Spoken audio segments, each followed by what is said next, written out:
മനുഷ്യ വി.എസ്. ഉമ്മൻചാണ്ടി ഉം. ഈ കഴിഞ്ഞ ദിവസങ്ങളിൽ വി.എസ്. മരിച്ചതിന് പിന്നാലെ ഒരു താരതമ്യം ഉണ്ടായി. ആഹ് ആരുടേതാണ് ജനക്കൂട്ടം ഉം. കൂടുതൽ, ആരുടേതാണ് ജനക്കൂട്ടം കുറവ്, ആരാണ് ജനകീയ നേതാവ്, ഉം. ഒരാളെ വലിയ മനുഷ്യന്റെ ഭാഗമായിട്ട് മറ്റൊരു ദൈവികമായിട്ട് കാണുന്നു, അങ്ങനെ പലതരത്തിൽ ചർച്ച വരുന്നു. ഇതിനിടെയാണ് വിനായകന്റെ ഒരു നിലപാടിനെ കുറിച്ചും ഉം. ചർച്ച വരുന്നത്. അതായത് ഉമ്മൻചാണ്ടി മരിച്ച സമയത്ത് ശക്തമായിട്ട് അതിനെ എതിർത്തത് ഉം. നമ്മൾ പറയാൻ പറ്റാത്ത രീതിയിൽ അദ്ദേഹം പറഞ്ഞു, നമുക്കത് പറയാൻ പോലും തോന്നുന്നില്ല, അങ്ങനത്തെ ഒരു ഭാഷ ഉപയോഗിച്ച ഉമ്മൻചാണ്ടി ഉപമിച്ച വിനായകൻ കഴിഞ്ഞ ദിവസം വി.എസിന് വേണ്ടി കർണേകരളെ വി.എസ് പറഞ്ഞ് മുഷ്ടി ചുരുട്ടി ഉം. ആകാശത്തേക്ക് ഉയർത്തി അഭിവാദ്യം അർപ്പിച്ച വിനായകനെ കണ്ട് സോഷ്യൽ മീഡിയ സകലമാനം ഇളകി. ആ രീതിയിൽ നമ്മൾ ഞാൻ കേട്ടിട്ടുള്ളൊരു കാര്യമാണ്, ഒരു മരണം വരുമ്പോൾ ഒരാൾക്ക് കൊടുക്കുന്ന ഒരു സ്വാഭാവികമായിട്ട് മനുഷ്യത്വപരമായിട്ടുള്ളൊരു രീതി, അത് സ്വരാജിൻ്റെ ഒരു FB പോസ്റ്റിൽ കണ്ടതാണ്. അതൊരു വിദേശ ഭാഷ ഉപയോഗിച്ചാണ് അദ്ദേഹം അതിനെ പറയുന്നത്. കറക്റ്റാണ്. നമ്മൾ ഒരാൾ മരിച്ചു കഴിഞ്ഞാൽ അത് ശത്രുവോ മിത്രമോ ആരും ആയിക്കോട്ടെ, നമ്മൾ ആ സമയത്ത് അദ്ദേഹത്തെ പൂർണ്ണമായിട്ടും ഒരു മാന്യതയോടെ കൈകാര്യം ചെയ്യുക, അല്ല അങ്ങനെ ഒരു രീതി, ആ ഒരു വിഷയം കൈകാര്യം ചെയ്യുന്നുള്ള രീതിയുണ്ട്. അതെല്ലാം പൂർണ്ണമായിട്ടും ലംഘിച്ചായിരുന്നു വിനായകൻ അന്ന് ഉമ്മൻചാണ്ടിക്കെതിരെ പ്രസംഗിച്ചത്. ഉമ്മൻചാണ്ടിക്കെതിരെ അന്നൊരു നിലപാട് കൊണ്ടുവന്നത്. പക്ഷേ അതിൽ നിന്ന് പൂർണ്ണമായിട്ടും വ്യത്യസ്തമായി വി.എസിലേക്ക് വന്നപ്പോഴത്തേക്കും അതെല്ലാം മാറിയൊരു വിനായകനെയാണ് കണ്ടത്.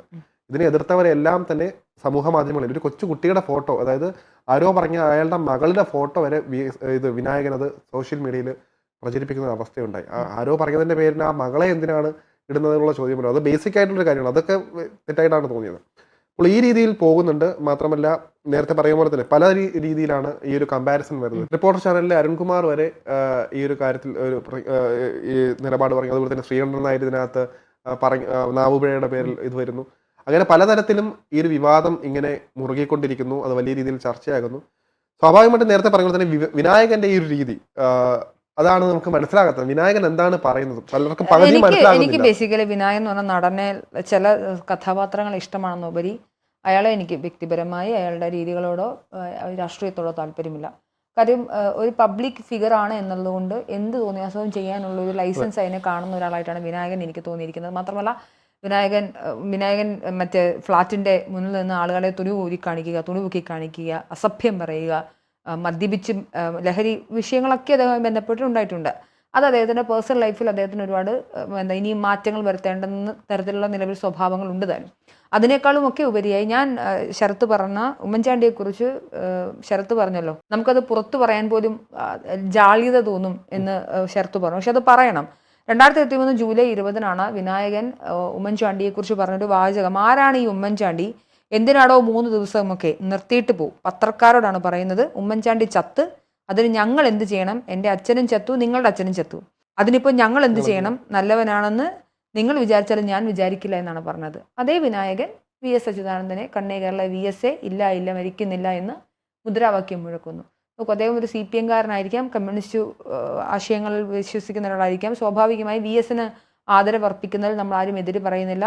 അതെല്ലാവരും മാന്യത ഒരു മൃതദേഹത്തോട് കാണിക്കേണ്ടുന്ന, അല്ലെങ്കിൽ ഒരു വ്യക്തിയുടെ അന്ത്യയാത്രയിൽ കാണിക്കേണ്ട മര്യാദ എന്ന രീതിയിലാണ്. പക്ഷേ ആ മാന്യത, ആ മര്യാദ വിനായകൻ ഉമ്മൻചാണ്ടിയുടെ വിഷയത്തിൽ എടുത്തിട്ടിരുന്നില്ല, അല്ലെങ്കിൽ ഉമ്മൻചാണ്ടിയോടും അതേ അസഭ്യം പറയുന്ന രീതിയിലേക്കാണ് വന്നത്. അതുകൊണ്ട് തന്നെ വിനായകൻ എക്സ്പോസ്ഡ് ആവുകയാണ് ചെയ്തത്. വിനായകൻ എന്തിനാണ്, മാത്രമല്ല ഇങ്ങനത്തെയുള്ള ആളുകൾ ഇപ്പോൾ വിനായകൻ ചിലപ്പോൾ ഈ വീഡിയോ ഒക്കെ കാണുകയാണെങ്കിൽ വിനായകൻ സ്വാഭാവികമായും നമ്മുടെ ഒരു ഫോട്ടോയും സ്ക്രീൻഷോട്ടും വെച്ചിട്ട് നല്ലൊരു തെറിയും പറഞ്ഞായിരിക്കും ഫേസ്ബുക്കിൽ പോസ്റ്റ് ചെയ്യാൻ വേണ്ടി പോകുന്നത്. വിനായകൻ്റെ രീതി എങ്ങനെയാണ്? അദ്ദേഹത്തിൻ്റെ സോഷ്യൽ മീഡിയ അക്കൗണ്ടിൽ എന്തും പറയുകയൊക്കെ ചെയ്യാം. പക്ഷേ ഇരട്ട നീതി ഇതിൽ കാണിച്ചിരിക്കുന്നത്. ഉമ്മൻചാണ്ടിയോടുള്ള ദേഷ്യം അതുപോലെ തന്നെയും വി.എസിനോടുള്ള ഇഷ്ടം അതുപോലെ തന്നെയും കാണിച്ചിരിക്കുകയാണ് വിനായകൻ. എന്തായാലും സോഷ്യൽ ഓഡിറ്റിങ്ങിനും സാമൂഹ്യ മാധ്യമങ്ങളിലുമൊക്കെ വിനായകൻ നിരന്തരമായി എയറിലാകുന്ന പോലെ തന്നെ ഇപ്പോഴും എയറിലാണ്. അത് ഒരു വശം. പക്ഷേ ഈ ഒരു വിവാദ സമയത്ത് ഉമ്മൻചാണ്ടിക്കാണോ വി.എസ്. അച്യുതാനന്ദനാണോ ജനകീയത എന്ന് തോന്നുന്ന ചർച്ചകൾക്കിടയിൽ പോലും അരുൺകുമാറിനെതിരെ ഉയർന്നു വന്ന ആരോപണത്തിന് മറുപടിയായി ചാണ്ടി ഉമ്മൻ കൃത്യമായ ഒരു പോസ്റ്റ് ഇട്ടിരിക്കുന്നു. പറയുന്നത്, 2 വർഷങ്ങൾക്ക് മുമ്പ് വിനായകൻ തൻ്റെ വാക്കുകൾ കൊണ്ട് അദ്ദേഹത്തിൻ്റെ രാഷ്ട്രീയം വ്യക്തമാക്കിയപ്പോൾ അത് അയാളുടെ സ്വാതന്ത്ര്യമായിരുന്നു ആയിരുന്നു എൻ്റെ നിലപാട്. ഇന്ന് തൻ്റെ വാക്കുകളിലൂടെ ശ്രീ അരുൺകുമാർ എൻ്റെ പിതാവിനെ അവഹേളിച്ചു എന്ന് പല ആളുകളും പറയുന്നുണ്ട്. അത് അദ്ദേഹത്തിന് ഒരു ന്യൂസ് എഡിറ്റർ എന്ന രീതിയിൽ അരുൺകുമാറിന് അതിനുള്ള സ്വാതന്ത്ര്യമുണ്ടെന്നാണ് ഞാൻ പറയുന്നത്. അതുകൊണ്ട് തന്നെ ഈ 2 വ്യക്തികളോടും തനിക്ക് ഒരു പ്രശ്നവുമില്ല. മാത്രമല്ല എൻ്റെ പിതാവിൻ്റെ ഓർമ്മകൾക്ക് ഏതെങ്കിലും തരത്തിലൊരു ഭംഗം വരുത്താൻ ഇത്തരത്തിലുള്ള പ്രസ്താവനകൾ കൊണ്ട് സാധിക്കില്ലെന്നും അദ്ദേഹം പറഞ്ഞു. വളരെ പക്വതയോടുകൂടി വളരെ മെച്യൂർഡായിട്ടുള്ളൊരു മറുപടി എന്തായാലും നമ്മൾ പറയേണ്ട ആവശ്യമില്ലോ, അത് ഉമ്മൻചാണ്ടിയുടെ മകൻ ചാണ്ടി ഉമ്മൻ പറഞ്ഞിരിക്കുന്നുണ്ട് ശരത്ത്. അതുകൊണ്ട് വിനായകൻ എക്സ്പോസ്ഡ് ആയിരിക്കും എന്നുള്ളത് യാഥാർത്ഥ്യമാണ്. അത് ഇതാദ്യമായൊന്നും അല്ലല്ലോ. ഇവിടെ നേരത്തെ പറയുന്നത് നമ്മൾ ഇങ്ങനെ ഉണ്ടാവുന്നില്ല. വൈകാരികമായിട്ട് നമ്മൾ മനുഷ്യരാണ്, സ്വാഭാവികമായിട്ടും വൈകാരികമായി. അതായത് ജനങ്ങളിലേക്ക് ഇറങ്ങിച്ചെന്ന നേതാക്കൾ എപ്പോഴും, നേതാക്കളായിക്കോട്ടെ സിനിമാ താരങ്ങളായിട്ട് ഇപ്പൊ ആരായിക്കോട്ടെ, ജനങ്ങളിലേക്ക് എപ്പോഴും, ജനങ്ങളോടൊപ്പം നിൽക്കുന്ന ആളുകൾ എപ്പോഴും അവരോട് തിരിച്ച് സ്നേഹം അങ്ങനെ പ്രകടിപ്പിക്കാറുണ്ട്. അത് മനസ്സിലാക്കിയാൽ തീരാന്നുള്ള പ്രശ്നം മാത്രമേ ഉള്ളൂ. ഇപ്പോൾ ഉമ്മൻചാണ്ടിക്ക് അദ്ദേഹത്തിന്റെ ശൈലി ഇഷ്ടപ്പെടുന്നവരെല്ലാരും, അത് മാത്രമല്ല രാഷ്ട്രീയം ഇപ്പോൾ രാഷ്ട്രീയം നോക്കാതെ എല്ലാവരും വരുന്നതാണ്. അവിടെ വേറെ പാർട്ടി എന്നുള്ള, അപ്പം എനിക്ക് തോന്നുന്നത് ഇടതുപക്ഷത്ത് നിന്നുള്ള ആൾക്കാർ പോലും വന്നു. ഇപ്പോൾ VS മരിച്ചപ്പോഴത്തേക്കും അതുപോലെ തന്നെയാണ്. രാഷ്ട്രീയമുള്ളവരല്ല അതിനകത്തുള്ളത്, കുട്ടികൾ വരുന്നുണ്ട്, വൃദ്ധർ വരുന്നുണ്ട്, എല്ലാവരും വരുന്നൊരു ഇതാണ്. അതുകൊണ്ട് തന്നെ നേരത്തെ പറയുന്നത് ഇനിയൊരു അങ്ങനെ എല്ലാവരും പറയുന്നുണ്ട് അവസാന കമ്മ്യൂണിസ്റ്റ് മുഖ്യമന്ത്രി എന്ന് അവസാന കമ്മ്യൂണിസ്റ്റ് എന്ന് എടുത്തു പറയുമ്പോൾ അതിനെയും വിമർശിച്ചു വരുന്നത് യഥാർത്ഥമാണ്. കാരണം വേറെ ആരുണ്ട് നെഞ്ചിൽ കൈവച്ച് പറയാൻ പറ്റുമോ വേറൊരു ഒരു കമ്മ്യൂണിസ്റ്റ് എന്ന് ഇപ്പോഴുള്ള ആരെയാണ് എടുത്ത് പറയാൻ പറ്റുന്നത്? VS ശേഷം ഇപ്പോൾ പിണറായി വിജയനൊക്കെ ഉണ്ടെങ്കിൽ പോലും ഒരിക്കലും തോന്നുന്നില്ല. അത് ഈ പച്ചയ്ക്ക് തന്നെ പറയേണ്ട ഒരു കാര്യം തന്നെയാണ്. അതുകൊണ്ടാണ് നേരത്തെ പറയുന്നത് ഇവിടെ ജനകീയതയുടെ വിഷയമാണ്.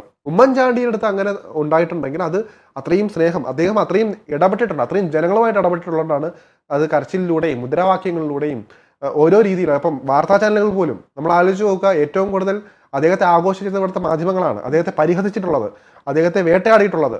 അതുപോലെ തന്നെ എന്നിട്ട് പോലും അദ്ദേഹം നിന്നിരുന്ന നിലപാട്. അപ്പൊ അതൊക്കെ കൊണ്ട് തന്നെയാണ് അദ്ദേഹത്തിന്റെ അവസാന നാള്, അദ്ദേഹം ഇപ്പം നേരത്തെ പറയുമ്പോൾ തന്നെ ഭൂമിയെ വിട്ട് പോകുന്ന നാൾ സ്വാഭാവികമായിട്ടും അവരത് വാർത്തയാക്കും. VS അതുപോലെ തന്നെയാണ്. ഇതൊക്കെ ഉണ്ടാവും. ഇനിയും വരാൻ പോകുന്ന നേതാക്കളും അങ്ങനെയൊക്കെ തന്നെയാണ്. അപ്പോൾ അതിനകത്ത് ഹാരളകിയിട്ട് ഈ ഒരു വിഷയം വന്നപ്പോൾ പെട്ടെന്ന് മനംമാറ്റം വരുന്ന അല്ലെങ്കിൽ മാനസാന്തരം പെടുന്ന വിനായകൻ ഒരിക്കലും അംഗീകരിക്കാൻ പറ്റില്ല. അപ്പോൾ അതുകൊണ്ട് തന്നെ ഇത്തരം വിമർശനങ്ങൾ ആരോഗ്യപരമായിട്ട് അത് ഏറ്റെടുക്കുക, അതായത് അത് അങ്ങനെയുള്ള ചർച്ചകളിലേക്ക് കൊണ്ടുപോകും. അല്ലാതെ അതിന് പ്രതികരണം വരുമ്പോൾ അതിനെയും വീണ്ടും നേരത്തെ പറഞ്ഞ പോലെ തന്നെ ഇവിടെ വിനായകനെ ഇവിടെയും നമ്മളൊരു കാസ്റ്റ് കൊണ്ട് മാത്രം നോക്കുമ്പോൾ മാത്രമുള്ള പ്രിവിലേജ് കൊണ്ടാണ് അത് ഇപ്പോഴും രക്ഷപ്പെട്ടു പോകുന്നതെന്ന് ഞാൻ പറയുന്നുണ്ട്. അതൊന്നും ആലോചിച്ച് നോക്കാതെ ഈ കാര്യങ്ങൾ ഇപ്പം നേരത്തെ ഇപ്പം സമൂഹത്തിന് മാതൃകയാക്കാൻ പറ്റുന്ന എന്താണ് ഉള്ളത്? ഇവിടെ തുണിയൂരി കാണിക്കുക, അല്ലെങ്കിൽ പരസ്യം നേരത്തെ തെറി വിളിക്കുക, ഒരു തരത്തിലും നമുക്ക് യോജിക്കാൻ പറ്റാത്ത രീതിയിലേക്ക് കാര്യങ്ങൾ പോകുക, സ്ത്രീകളെ ചിലപ്പോൾ അപമാനിക്കുന്ന രീതിയുടെ സെറ്റുകളിൽ നിന്നുണ്ടായിട്ടുണ്ട് എന്ന് പറയുന്നുണ്ട്. അപ്പോൾ സ്വാഭാവികമായിട്ടും അങ്ങനെ ഒരാളുടെ വാക്കുകൾ അദ്ദേഹത്തിന് വരുമ്പോൾ സ്വാഭാവികമായിട്ടും ആളുകൾ അത് ആ രീതിയിൽ എടുക്കുകയുള്ളൂ. അപ്പോൾ ഇത്തരം കാര്യങ്ങൾ നമ്മൾ ചർച്ച ചെയ്യുമ്പോൾ, അല്ലെങ്കിൽ നേരത്തെ പറഞ്ഞ പോലെ തന്നെ ഉമ്മൻചാണ്ടിക്ക് തെറിവിളിയും VS അഭിവാദ്യവും അർപ്പിക്കുന്ന വിനായകന്റെ സ്വാഭാവികമായിട്ടും ഉയരുന്ന ചോദ്യം അത് പലതരത്തിലും ഉണ്ടാകും. വൈകാരികമായിട്ടുണ്ടാകും, അല്ലെങ്കിൽ ഒരു ചോദ്യം പോലെ ഉണ്ടാകും. അതിന് കൃത്യമായ മറുപടി, വിനായകന്റെ മറുപടികൾ എപ്പോഴും നമുക്കറിയാം ഒരു ചിത്രത്തിലൂടെ ആയിരിക്കും സോഷ്യൽ മീഡിയയിൽ വരുന്നത്. ക്ലിയർ ആയിട്ട് അങ്ങനെ നമ്മൾ ഇവിടെയും നേരത്തെ പറയുന്നത് വിനായകനെ നമ്മൾ ഒരിക്കലും അദ്ദേഹത്തിന്റെ കഴിവ് കൊണ്ട് അല്ലെങ്കിൽ അദ്ദേഹത്തിന്റെ പ്രവൃത്തിയിലൊന്നും നമ്മൾ സിനിമയിലൊന്നും നമ്മൾ അളക്കാനാളില്ല. കാരണം അത്രയും നല്ല രീതിയിൽ ചെയ്യുന്നതാണ്. പക്ഷെ ഒരു സെലിബ്രിറ്റി എന്ന രീതിയിൽ അല്ലെങ്കിൽ ഒരു പബ്ലിക് ഫിഗർ എന്ന രീതിയിൽ ഒരു പബ്ലിക് ഫിഗർ ആകുമ്പോൾ സ്വാഭാവികമായിട്ടും അവകാശമുണ്ടെങ്കിൽ നമുക്കും അതുണ്ടല്ലോ. അതെ, അപ്പോൾ സ്വാഭാവികമായിട്ടും നമുക്കത് വിമർശിക്കാം. അപ്പോൾ നമ്മൾ ഉപദേശിക്കാനോ അല്ലെങ്കിൽ പറയാനൊന്നും ആളല്ല, ഓരോരുത്തരും തീരുമാനിക്കുന്നത്. എൻ്റെ തീരുമാനമാണ് എൻ്റെ ശരി എന്ന് പറയും പോലെ വിനായകൻ്റെതായാണ് അദ്ദേഹത്തിൻ്റെ ശരി. പക്ഷെ എന്നാൽ പോലും ഒരു പബ്ലിക് ഫിഗർ ആണെന്ന് ഓർമ്മ വേണം. ഓരോ കാര്യങ്ങൾ ഹാൻഡിൽ ചെയ്യുമ്പോൾ അത് ഇത്രയും ഇപ്പോൾ സോഷ്യൽ ഓഡിറ്റിങ്ങിന് പാത്രമാകും. അപ്പോൾ അത് ആ ഒരു കാര്യം കൂടി മനസ്സിലാക്കി വേണം പെരുമാറിയാൽ നല്ലതെന്ന് നമ്മുടെ ഒരു അഭിപ്രായമാണ്. നമ്മൾ ഉപദേശമോ ഒന്നും ആളല്ല. അപ്പോൾ അത് ആ രീതിയിൽ കണക്കിലെടുക്കുക വിനായകൻ.